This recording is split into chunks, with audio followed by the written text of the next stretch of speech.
Hello दोस्तों, नमस्ते, प्रणाम, राधे राधे। मैं एक नाच गीत लेकर आई हूँ। अच्छा लगेगा तो कमेंट में बताना। बोतल में भरल बा शराब, पीला पीला देवर। बोतल में भरल बा शराब, पीला पीला देवर।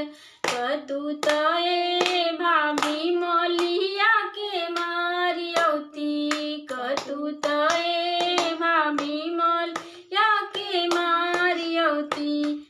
ना ना ना ना देवर, मलिया ह बागो के रखवाल। ना ना ना ना देवर, मलिया ह बागो रखवाल। ना ना ना ना देवर, बोतल में भरल बा शराब, पीला पीला देवर।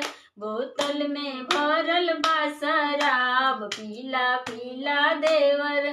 कतू तए भाभी ड्राइवर के मारियौती, कतू तए भाभी ड्राइवर के मारियौती।